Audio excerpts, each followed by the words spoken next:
भगवान से शक्ति पा करके सृष्टि का शुभारंभ किया, तो जो उनके मन में आ रहा था मान से सृष्टि को पितृलोक, वहां पे 3 कन्याएं उत्पन्न हुई मान से। वो मतलब भोले बाबा को चाहती थी, लेकिन दक्ष नहीं चाहते थे कि मेरी पुत्री का विवाह भोले बाबा के साथ हो, क्योंकि भोले बाबा क्या करते थे, भगवान की प्रेरणा से संहार करते हैं, और दक्ष जो हैं वो मतलब ब्रह्मा जी के आदेश से सृष्टि करते हैं। कहते मैं मतलब सृष्टि करता हूं, ये संहार कर देते हैं, मन मन में द्वेष रखते थे दक्ष। तो दक्ष की जो पुत्री थी, अब दक्ष की पत्नी कौन थी? जल ही जल है, मुझे सृष्टि के लिए पृथ्वी की जरूरत है। तो पृथ्वी को इस समय कहां से लाएंगे? क्यों? क्योंकि उस समय हिरणाक्ष जो था वो पृथ्वी को उठा के रसातल में ले गया। तब उसी समय ब्रह्मा जी को छींक आई और ब्रह्मा जी की नासिका से एक कीड़ा निकला और देखते देखते उसने विराट रूप धारण कर लिया। अब ऐसे ही देवहूति का विवाह हुआ कर्दम ऋषि के साथ में, और प्रसूति का विवाह हुआ दक्ष प्रजापति के साथ। तो दक्ष प्रजापति की पुत्री कौन थी? सती। सती जी ने कहते सती मरत हरिसन मर मांगा, जन्म जन्म शिव पद अनुरागा, कि मेरे पिता ने मेरे स्वामी भोले बाबा का बड़ा अपमान किया है यज्ञ के द्वारा। पता ही लंबी कथा हो जाएगी, तो भागवत में प्रसंग आता है। तो मतलब सती जी को सहन नहीं हुआ कि मेरे पिता के द्वारा मेरे पतिदेव का ऐसा निरादर, तो योगाग्नि का आह्वान करके सती जी ने अपने शरीर को वहीं त्याग दिया था। तो भोले बाबा को बड़ा क्रोध आया, फिर उनकी जटा से उन्होंने बाल उखाड़ा, वीरभद्र को भेजा और सब नष्ट भ्रष्ट कर दिया। तो वो जो मतलब सती जी थी वो आगे चल के हिमालय और मैना की पुत्री बनी पार्वती।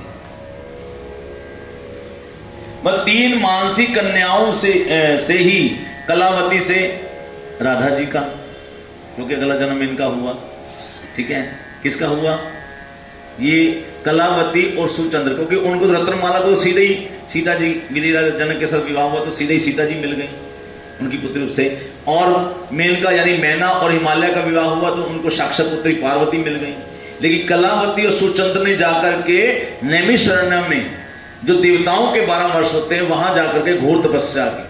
तब ब्रह्मा जी आए वहां पे, तो ब्रह्मा जी ने इनको वर दिया दोनों को कि पहले तुम स्वर्ग में जाओ, वहां के उच्च लोकों में अपना स्वर्ग में अपना जाकर आराम से रहो, फिर तुम दोनों जन्म लोगे पृथ्वी पर और तुम दोनों का विवाह होगा। तुम्हारे पुत्री रूप से जो है स्वयं राधा जी आए, तब इनका अगला जन्म हुआ। मतलब कि कहां हुआ?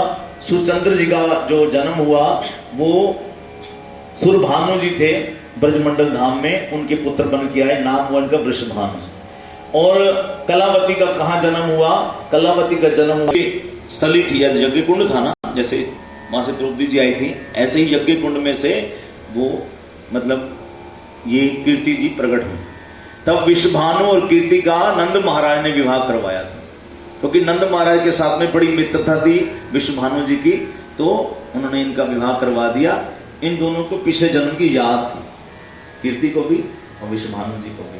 तब इनके यहाँ पर पुत्री रूप से स्वयं राधा जी हैं। और राधा जी कैसे, कल मैंने बताया था कि वो ऐसे जन्म नहीं हुआ, वो जब हमारे विश्वभानु महाराज स्नान करने के जमुना जी में सुबह ब्रह्म मुहूर्त में 4 बजे, तो जमुना वहां पे आया, बड़ा प्रकाश निकल रहा था। तो विश्वभानु महाराज ने जब देखा, ध्यान से देखा, उसमें एक सुंदर सी कन्या, मतलब छोटी बच्ची, तो बड़ा उनको प्रसन्नता हुई। और जैसे ही उस कन्या को उठाने गए, नेत्र नहीं खोल रही थी, तब जब शोर मचा सारे मतलब ब्रजमंडल में, लाला को लेके वहां आए और ये बड़े चिंतित थे कि लाले का हमने जन्मोत्सव मनाना है, लेकिन नेत्र नहीं खोल रही।